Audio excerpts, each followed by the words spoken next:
Isang mapagpalang hapon, ito po ang ating weather update ngayong Sabado, 2 araw ng Agosto, taong 2025. Yung minomonitor natin na tropical depression na nasa labas ng Philippine Area of Responsibility na dito nakapwesto sa northeastern tip ng ating Philippine Area of Responsibility ay tuluyan ng lumayo at nasa labas na siya ng tinatawag natin na Tropical Cyclone Information Domain. Ito yung wider range na version ng Philippine Area of Responsibility. At in-extend natin ito para i-monitor pa rin at tignan natin or ibalita kung meron mang paparating or meron malapit sa Philippine Area of Responsibility na pwedeng pumasok. Para kahit malayo pa lang yung bagyo, ay mapapaghandaan na natin. At kung magkakaroon din man ng enhancement ng southwest monsoon, ay mapapakita natin kahit na may kalayuan na yung mga bagyo. Ang nakakaapekto sa atin ngayon ay yung southwest monsoon pa din, pero focus na lang siya dito sa northern Luzon, kasama yung tatlong main na region natin dyan, yung Cordillera Administrative Region sa gitna, and then yung Ilocos Region at Cagayan Valley Region. At asahan natin na magiging maulap ang ating kalangitan at mataas ang tsansa dito sa Batanes. Pero dun sa binanggit natin kanina na tatlong main region ay makakaranas ng partly cloudy to cloudy skies with isolated rain showers and thunderstorm. Ang ibig sabihin nito ay mababa na yung tsansa ng mga pag-ulan dito sa ating northern Luzon. Pero mataas pa rin yung tsansa ng pag-ulan dito sa Batanes.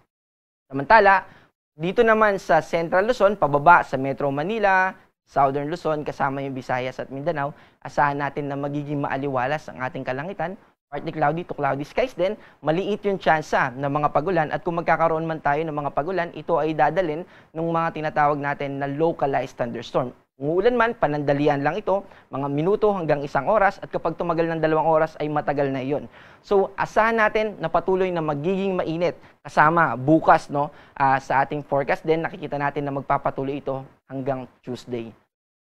Tulad ng binanggit natin, bukas ay magpapatuloy pa rin yung ganitong sitwasyon. Maalinsangan, kaya medyo may kataasan yung ating temperatura. Pero sa Batanes ay mananatiling maulap dahil yan sa mga kaulapan na nakita natin din doon sa satellite image kanina. Agwat ng temperatura dito sa Metro Manila ay 27 to 31, sa Baguio ay 18 to 21, sa Legazpi naman ay 25 to 33. So, ibig sabihin ay pwede na po tayong makapaglaba at nararanasan na natin yung improved weather condition. By the way, kapag sinasabi po na improved weather condition, ibig po sabihin nito ay mas magiging bawas na yung mga pag-ulan na ating mararanasan as compared nung mga nakaraang araw. And binabanggit po natin yung improved weather condition dahil hindi na natin ulit mararanasan for a while, ngayon, sa kasalukuyan, yung mga naranasan natin ng mga nakaraang araw at linggo na kung saan nagkaroon tayo ng malalakas na pagulan, lalo na sa western part ng ating bansa.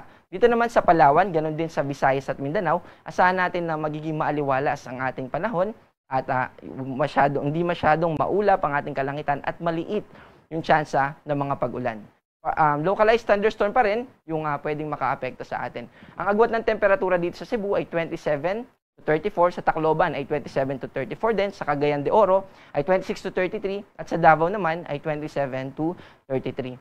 At wala po tayong nakataas na gale warning pero gusto pa rin natin pag-ingatin yung ating mga kababayan lalo na dito sa extreme northern Luzon dahil pwede pa rin umabot ng 3 meters yung ating mga alon. Isipin natin yung meter stick na kulay dilaw, kapag pinatong-patong natin iyon ng 3 beses, ganun po kataas itong 3 meters. At katumbas din yan, yung isang palapag na bahay. At dito naman sa western part ng Luzon, pwedeng umabot ng 2.5 meters yung ating mga alon.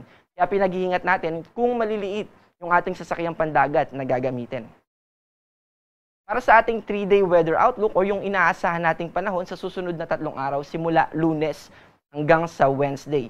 At dito sa mga piling lugar sa Luzon, dito sa Metro Manila at Baguio, asahan natin na magpapatuloy yung ganitong panahon. Medyo maalinsangan, konti yung kaulapan at maliit yung tsansa ng mga pag-ulan. Pero sa Legazpi, pagdating ng Wednesday, asahan natin na magiging maulap yung ating kalangitan dahil sa nakikita natin na posibleng maging low pressure areas sa mga susunod na araw by Wednesday. Pero dahil may kalayuan pa po ito, ay hindi pa tayo certain, hindi pa tayo 100% na makakaapekto talaga at magpo-form talaga ito by Wednesday. Dahil meron tayong mga tinatawag na uncertainty. O habang lumalayo yung forecast natin, mas bumababa naman yung ating skill o yung confidence Dito naman sa Kabisayaan, dito sa Metro Cebu, Iloilo City, asahan natin na magpapatuloy ito hanggang Wednesday. Pero sa Tacloban, tulad nung binanggit natin kanina sa Legazpi, sa Bicol Region, dito sa Eastern Visayas din, no, particularly sa Tacloban, ay magiging maulap din by Wednesday. Pero dito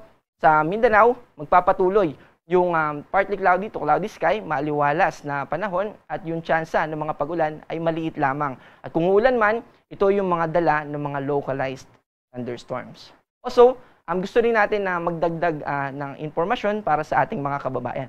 Meron tayong ginawang study or research kung saan kasama natin yung mga atmospheric scientists dito sa Manila Observatory, sa Ateneo de Manila, at isang expert din na from Japan, na expert pagdating sa Asian monsoon. At kung isa-summarize natin yung findings ng study na to, nakita natin, halimbawa, imagine natin 100% yung mga pag-ulan from June, July, August, and September, ito yung peak ng ating habagat. Kung 100% yon, 51% or about 52% ng mga pag-ulan na nararanasan natin sa western part ng ating bansa ay dala ng habagat lamang. Habagat lang is responsible for 52%. At yung mga bagyo naman na nagla-landfall, ito ay responsable dun sa 15%. Yun yung mga pag-ulan naman na dala ng mga bagyo na nagla-landfall. Pero about 33% naman, ito yung mga bagyo na hindi naglandfall pero napalakas niya yung hanging habagat. Ibig sabihin, kahit hindi nagla-landfall yung mga bagyo, malaki pa rin yung impluwensya niya at nako-contribute niya sa mga pag-ulan natin, lalo na sa western part ng ating bansa na kung saan kasama yung Metro Manila. Kung maaalala natin, yung enhanced habagat last year, no? Kasama yung 2012 and 2013 na enhanced habagat. So, hindi natin gusto na hindi tayo aware dun sa ganitong study, kaya dapat paghandaan pa ng kahit hindi nagla-landfall yung mga bagyo. Ang ating sunset mamaya ay 6:25 ng hapon at bukas ay sisikat ang ating araw ng 5:40 ng umaga. Ang high tide naman ay 4:18 ng umaga at ang low tide natin ay 2:31 ng hapon. Ako po si John Manalo, ang panahon ay nagbabago, kaya maging handa at alerto.